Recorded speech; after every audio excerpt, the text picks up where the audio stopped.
Bonjour tout le monde et bienvenue à notre webinaire du vendredi. On vous souhaite la bienvenue. C'est toujours le fun de voir quand on a autant d'inscriptions et de demandes pour assister à nos webinaires. Donc, je vais être celui qui va être à la production aujourd'hui pour ce webinaire. Vous allez avoir votre présentateur, David, qui va se joindre et qui va vous introduire par la suite tout ce qui va suivre. Donc, juste pour vous faire un petit rappel rapide sur les règles du jour, si vous avez des questions que vous souhaitez poser pendant le webinaire, n'hésitez pas à les envoyer dans la fenêtre de conversation. Certaines de vos questions vont être répondues en mode privé ou encore en mode public. Et on va en garder bien évidemment quelques-unes pour la fin où vous pourrez interagir bien évidemment avec les gens qui sont présents sur le webinaire aujourd'hui. On a la joie de recevoir des gens de l'Ordre des pharmaciens. David va prendre soin de vous introduire tout à l'heure. Bien évidemment, si vous avez quelques pépins de connexion, ce qui peut arriver parfois, donc vous pouvez toujours soit vous déconnecter, vous reconnecter. Souvent, ça va corriger les problèmes les plus fréquents, comme les problèmes de son. Et n'oubliez pas qu'à tout moment, vous pouvez mettre la présentation sur pause si vous avez besoin de prendre un appel, par exemple, et de réappuyer sur jouer le webinaire en bout de ligne. Vous allez pouvoir reprendre exactement à l'endroit où vous étiez rendu. Donc, je cède maintenant la parole à mon collègue David. David, c'est à toi.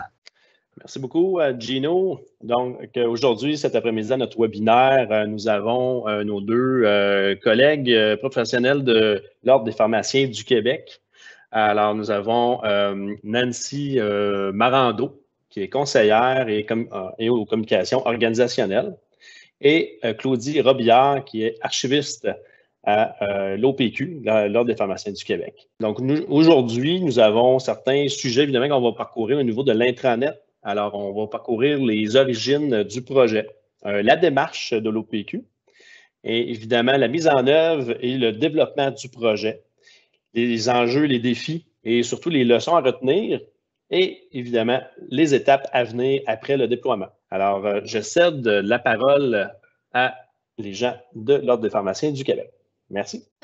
Merci David pour cette présentation. Ça me fait plaisir avec Claudie ici de vous présenter comment on a développé notre portail d'entreprise à l'Ordre des pharmaciens. Donc, moi, je me suis occupée du côté communication, développement des informations et du contenu. Puis, Claudie était là en tant qu'archiviste pour vraiment s'assurer que la documentation était bien organisée, sur notre portail d'entreprise et que tout était bien archivé dans notre portail. Donc, on peut débuter avec la présentation. Tout d'abord, notre portail d'entreprise, c'était un projet organisationnel qui faisait partie de notre exercice de planification stratégique 2020-2023. Et c'était un projet qui était tout à fait en lien avec nos valeurs à l'Ordre des pharmaciens. Nos valeurs, comme on peut le voir ici, c'est nos nouvelles valeurs. C'est le pragmatisme, le travail d'équipe, le courage, l'adaptabilité et l'innovation. Donc, notre projet s'intégrait bien là-dedans. Et quand on a voulu se lancer là-dedans, on avait 3 objectifs. C'était qu'on voulait développer un outil de communication et d'information pour les employés de l'Ordre. On voulait un outil là, qui allait soutenir le travail d'équipe à l'Ordre. Et on voulait quelque chose, un outil aussi qui allait faciliter l'accès à de la documentation et à des applications qui étaient le plus souvent utilisées là, par les employés pour exécuter leur travail au quotidien. Donc, quand on a décidé d'intégrer ce projet-là dans notre planification stratégique, je vous dirais qu'il était plus que temps qu'on y arrive. Claudie va nous expliquer là, pourquoi c'était vraiment nécessaire de se lancer dans un tel projet. Alors oui, bonjour. Vous voyez la diapo en ce moment. Voici notre ancienne intranet. Donc, une image vaut 1000 mots.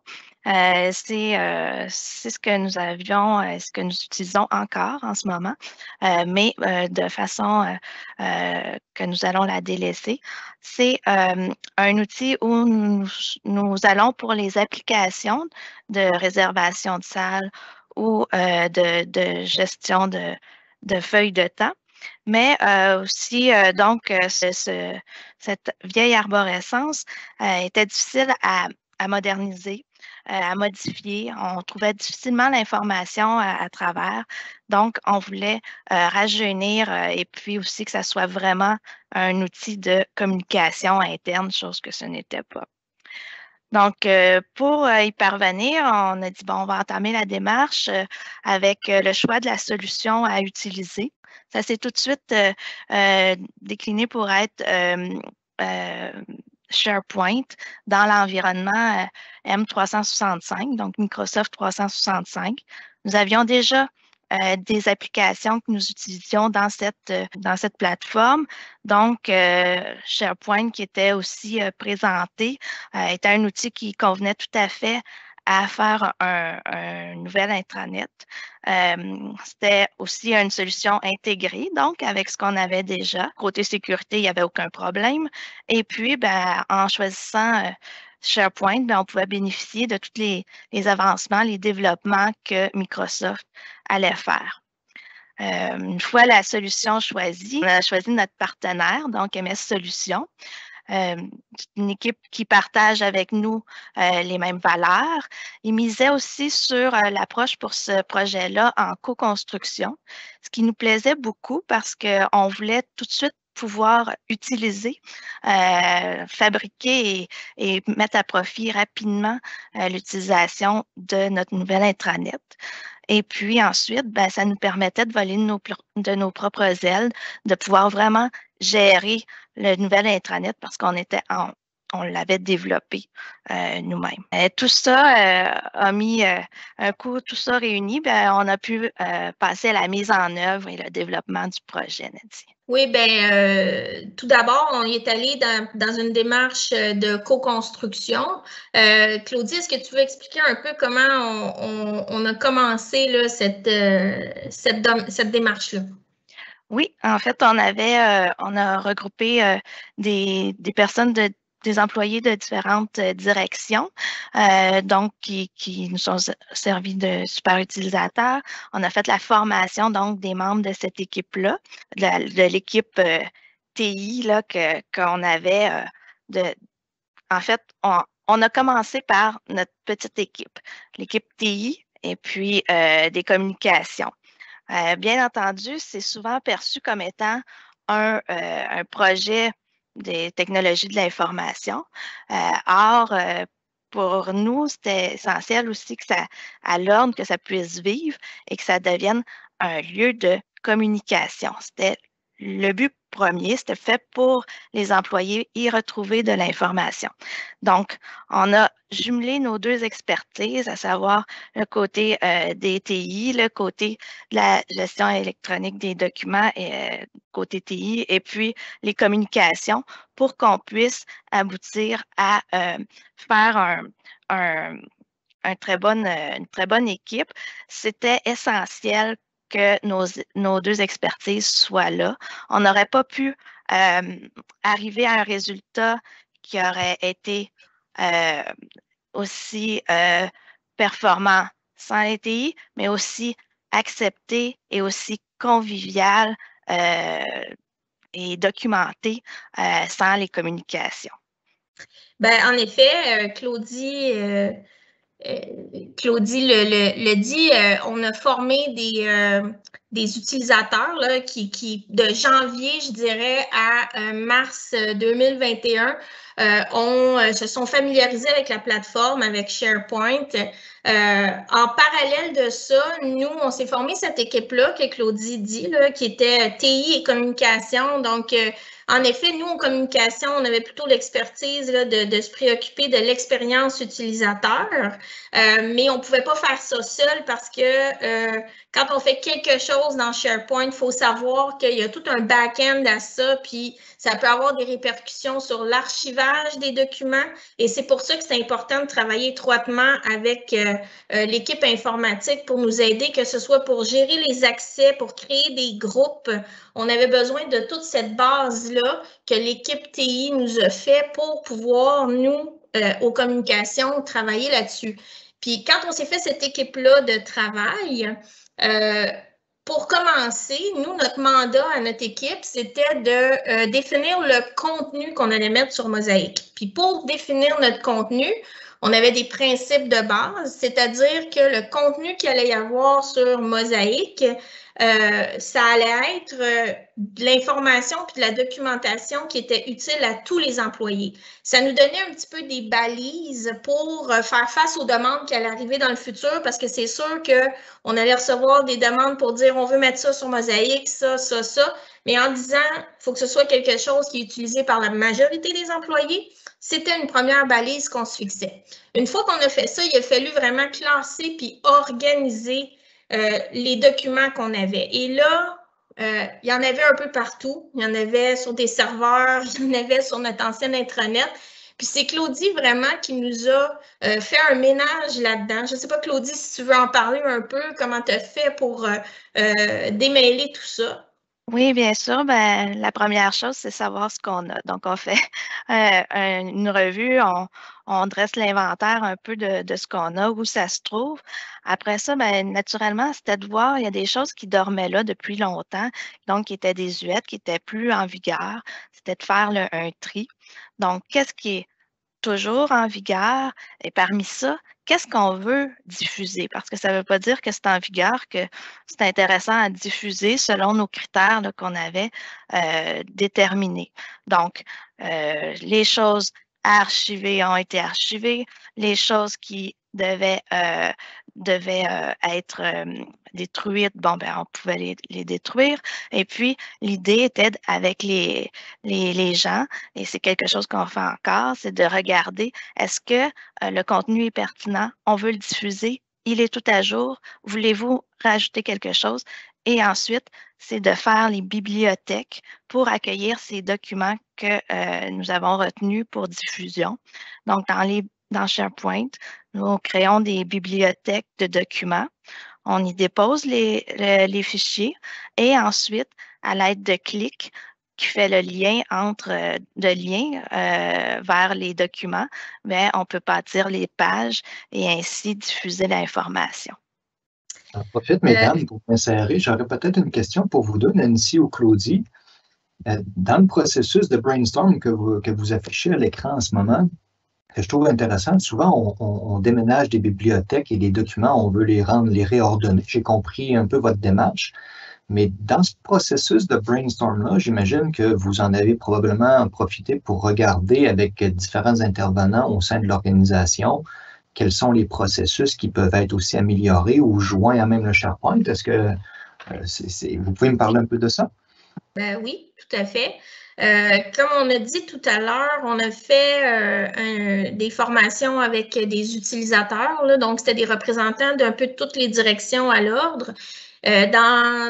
Donc, dans cette première étape-là, les gens nous ont identifié des trucs qu'ils trouvaient nécessaires à ajouter sur Mosaïque. Nous, quand Claudie a répertorié ce qu'on avait, on a tenu compte de ce que les utilisateurs nous ont demandé. On a tenu compte de ce qu'on avait comme information. On a essayé de classer et organiser ça. Comme vous pouvez voir, on a utilisé l'outil Whiteboard là, qui se trouve sur Office. C'est un tableau blanc, donc on se faisait des réunions. On essayait de classer par catégorie tout ce qu'on avait comme document. Vous voyez, c'était vraiment du brainstorm. Là. Il y a des flèches, il y a des questions là-dedans. Les couleurs, c'est pour faire nos catégories. Puis une fois qu'on a fait ça, on a réussi à placer un peu tout ce qu'on avait trouvé. Puis on est arrivé avec une arborescence pour notre intranet, un peu notre squelette. On l'a présenté aux utilisateurs, justement, qui avaient fait les formations. On a présenté ça, on a recueilli leurs commentaires.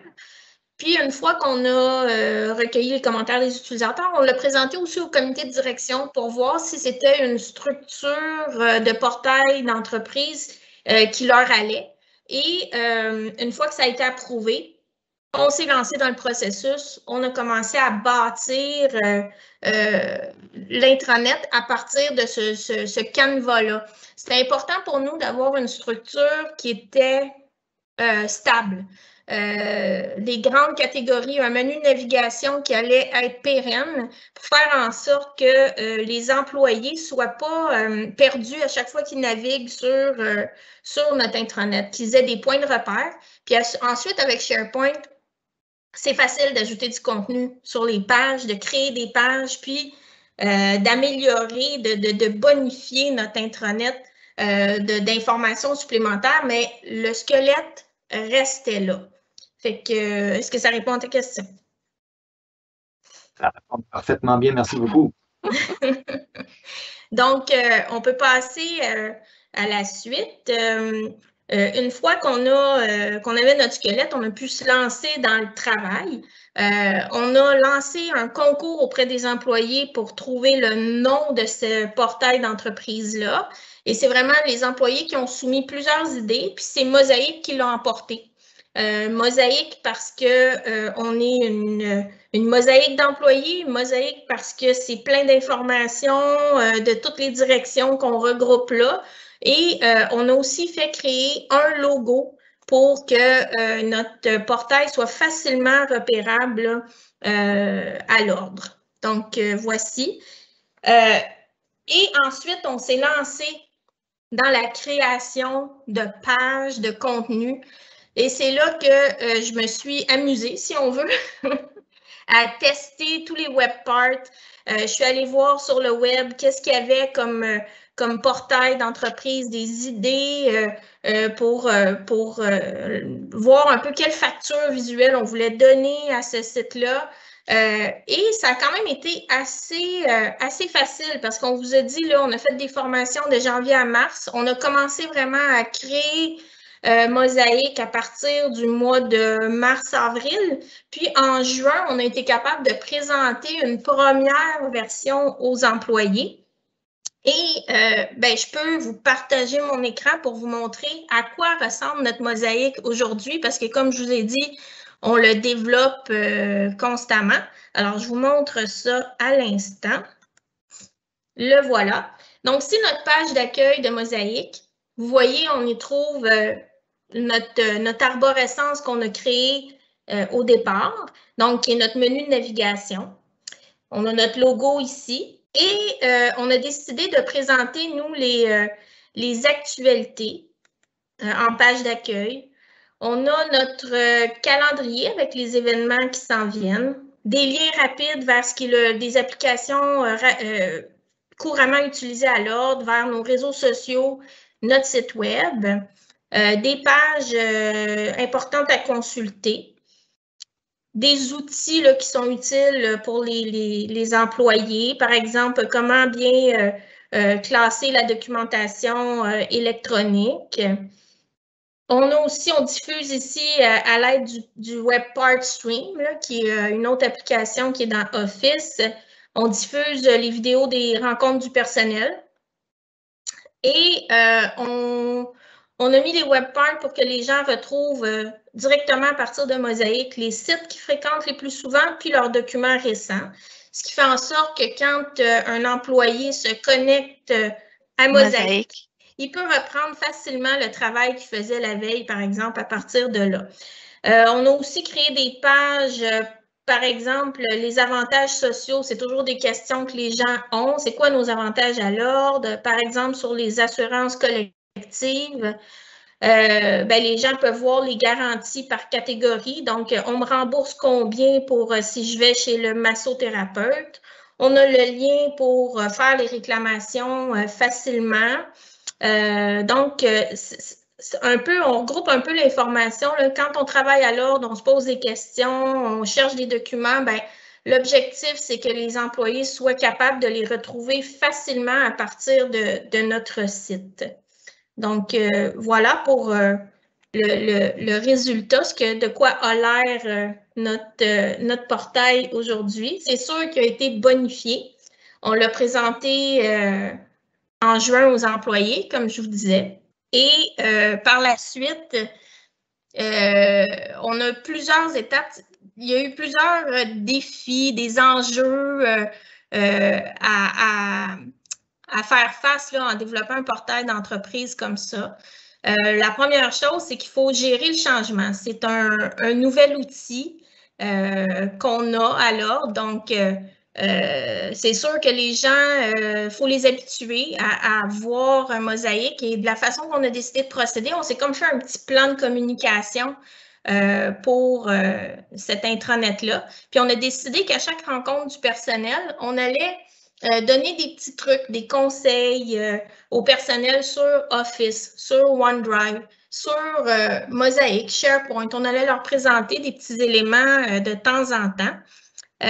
Donc, à partir du mois de juin, on leur a présenté, à partir du mois de juin, on a présenté notre portail aux employés pour qu'ils se familiarisent un peu avec ça. À chaque rencontre, on montrait des petites choses et à partir du mois de septembre, on a fait le lancement officiel. C'est-à-dire que là, à partir de là, Mosaic était comme page d'accueil sur les navigateurs web de tous les employés. Donc, dès qu'ils se connectaient à Chrome ou à Edge, ils arrivaient là-dessus, ils n'avaient plus le choix.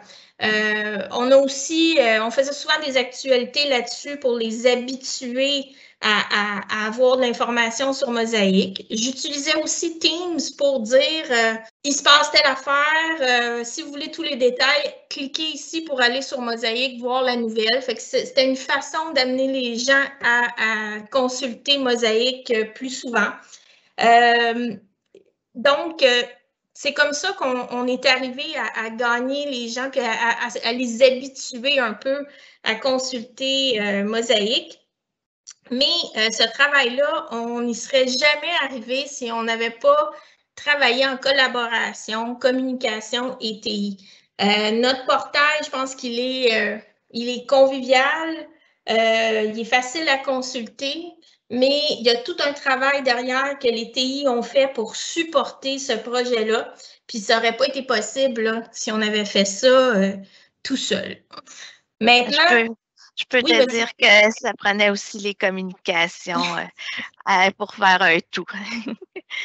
Donc, maintenant que le projet est lancé, je dois dire, les étapes à venir, bien, c'est sûr que pour développer Mosaic, ça a été quand même assez, ça a bien été, là, puis je veux dire, tout le long, dès qu'on avait des questions, on se faisait des rencontres on donnait nos questions à MS Solutions, ils faisaient des recherches de leur côté, ils répondaient à nos questions lors des rencontres, on pouvait développer Mosaic petit à petit, ce qui fait qu'on est devenu assez autonome, mais maintenant, il nous reste encore du travail. Depuis qu'on a Mosaic, c'est un autre canal de communication. Puis là, on en a plusieurs à l'ordre. On a les courriels, on a Teams, on a Mosaic. Donc, maintenant, il va falloir définir une ligne éditoriale à l'ordre pour savoir qu'est-ce qu'on diffuse sur Mosaic, qu'est-ce qui va sur Teams, qu'est-ce qui va par courriel. Il faut aussi s'assurer que notre portail soit à jour parce que c'est facile de mettre du contenu, puis on peut facilement oublier qu'on a mis quelque chose. Donc, pour s'assurer que Mosaic vit et est toujours à jour, on va déterminer des responsables de page et chaque 6 mois, ces personnes-là vont être contactées pour vérifier les pages dont ils s'occupent et s'assurer que l'information qui est là est à jour. On a aussi des applications qui doivent être intégrées à l'intranet, comme les feuilles de temps et tout. Puis ça, c'est en développement. Et on veut aussi développer les sites SharePoint des équipes pour s'assurer qu'après ça, on puisse avoir du contenu plus facilement partageable entre les équipes. Donc, ce projet-là, il s'est déroulé je dirais, de janvier jusqu'à septembre. On a fait le lancement officiel, donc ça a été 9 mois. C'est vraiment une grossesse. Vraiment. Là, je vous dirais que Mosaic, ben maintenant, c'est notre petit bébé à nous. On en est très fiers, puis on est très fiers de vous le présenter aussi aujourd'hui. Donc, voilà. Donc, Claudie, et excuse-moi, David, j'en profiterai, j'empiète un petit peu pour poser une question. On a quelques questions du public qui sont rentrées. Donc, Nancy et Claudie, je vous pose la question, même si c'est toi, Nancy, qui est à l'écran pour tout de suite. Donc, j'ai Marc qui a envoyé une question et je vous la lis maintenant. Est-ce que vous deviez créer une interface avec des sites externes à l'ordre, exemple, système hospitalier ou autre? Non, on n'avait pas ça à faire. La seule chose qui va être à faire, ça va être probablement vers l'externe, c'est qu'on va, on a des des gens, des membres de comité qui sont de l'externe, donc des administrateurs. Et puis, on aimerait qu'ils puissent avoir une entrée de par notre page d'accueil pour pouvoir aller vers éventuellement soit une application ou leur site SharePoint de comité. Mais ce n'est pas encore quelque chose qui est en place en ce moment. Ça reste à penser et à développer. Parfait. Prochaine question. Est-ce que vous avez pu utiliser les rapports de données d'usagers dans SharePoint pour mesurer le succès de votre intranet? Oui, un petit peu. Je vous dirais que c'est un aspect là, dans les choses à travailler pour le futur. Il va falloir se pencher là-dessus. C'est facile d'accéder aux données. On a un petit onglet là, dans SharePoint où on peut voir la consultation. Par contre, moi, je ne suis pas encore... Ça se peut que quand je fais une page, je la consulte 120 fois. Donc, je fais en sorte que les chiffres ne sont pas trop fiables, mais on peut voir le nombre d'usagers uniques. Donc, ça nous permet de voir qu'on est près de 70 employés à l'ordre, puis on a autour de ça comme usagers uniques là, qui ont visité notre page d'accueil. Donc, ça, c'est vraiment la donnée fiable, mais il va me rester à travailler avec les TI pour voir comment je fais là, pour avoir des vraies statistiques qui m'excluent moi qui développe le site, mais c'est facilement consultable. Par contre, c'est pas un Google Analytics de site web là, très, très développé.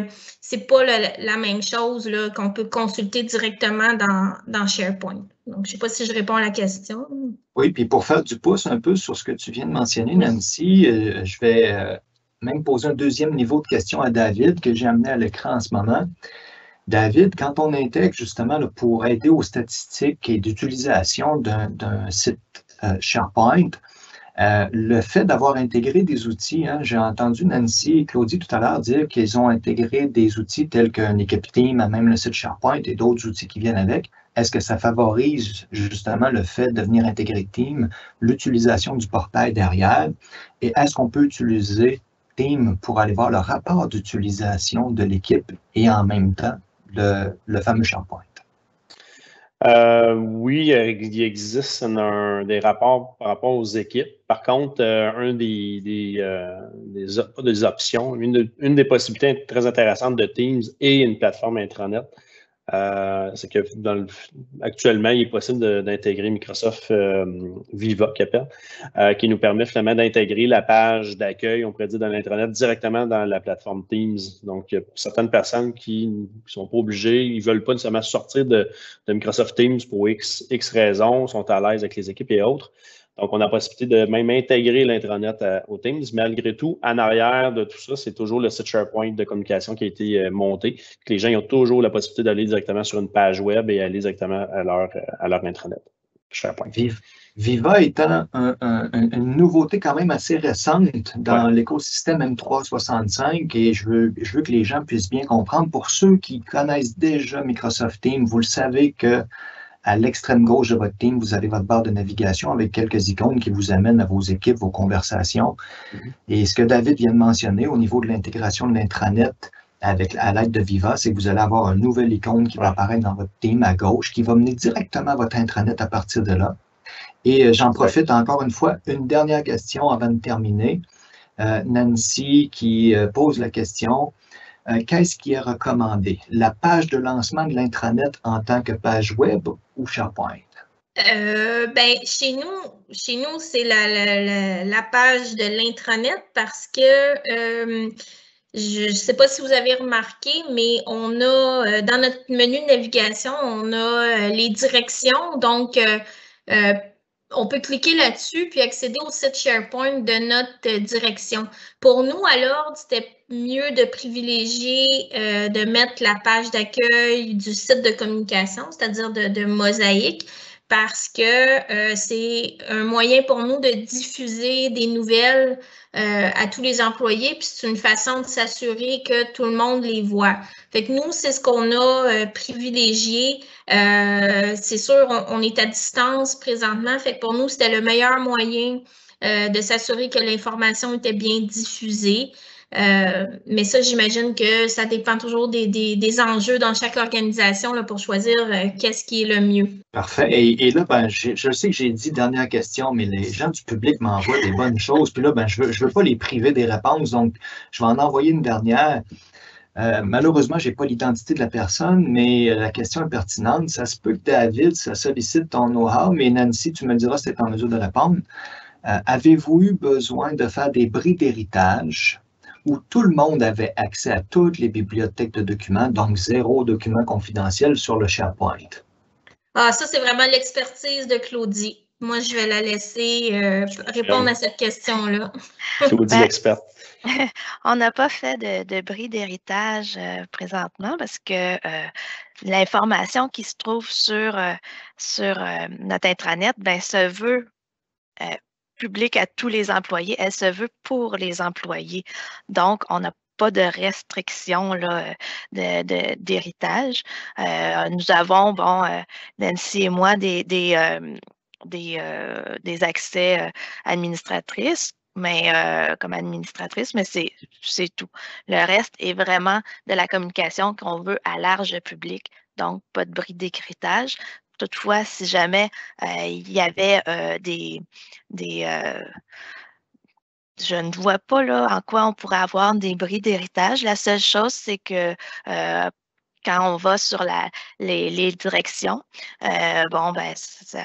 si on ne voit que notre direction, l'usager va voir que la direction à laquelle il appartient.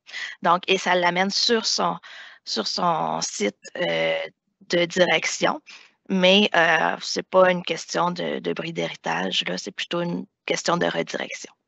Donc, on s'entend ici là, que dépendamment du département ou du groupe d'usagers que je fais partie, si je travaille à l'ordre, je vais voir la page qui m'est attribuée avec le contenu qui m'est attribué et je n'aurai pas accès à d'autres choses. Lorsque vous êtes sur votre site de direction, effectivement, quand on est sur la page d'accueil de Mosaïque, tout le monde a le même contenu. La seule chose qui est distincte, c'est dans le bas de la page d'accueil, l'endroit où on a les informations, les derniers documents utilisés par l'employé. Mais en fait, c'est que la page reconnaît, OK, ici c'est Claudie Robillard, c'est ces informations-là qu'elle a consultées les dernières fois. Donc, je peux cliquer, mais Nancy ne verra pas les mêmes choses. Elle va voir ces choses à elle. Donc, il n'y a pas une question de confidentialité là, qui serait altérée là, de ce côté-là. Parfait. Donc, je vous prends encore 1 minute 30 au maximum et je vais y aller avec la question de Anne-Marie Carrière. Avez-vous utilisé les fonctionnalités de bilinguisme? Non. Nous, à l'ordre, c'est ça, on est un organisme, un ordre professionnel, donc le français est par défaut la langue qu'on utilise. On fait traduire très peu de choses.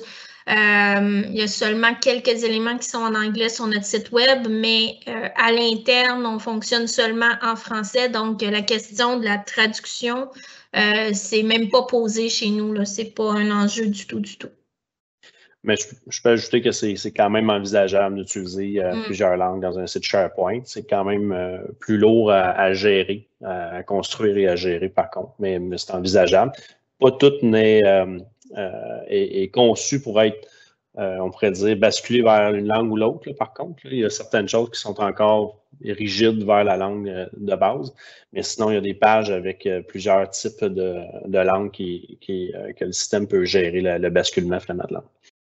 Donc, merci pour votre belle participation. Tout le monde du public qui se sont connectés avec nous autres. Nancy, bien évidemment, Claudie et David pour votre présentation qui était excellente. Alors, je vous donne un rendez-vous dans un prochain webinaire. Vous avez juste à suivre la page de DMS Solutions concernant les sujets qui vont être traités très prochainement. Sur ce, je vous souhaite un bon week-end à tout le monde. À bientôt. Bye bye.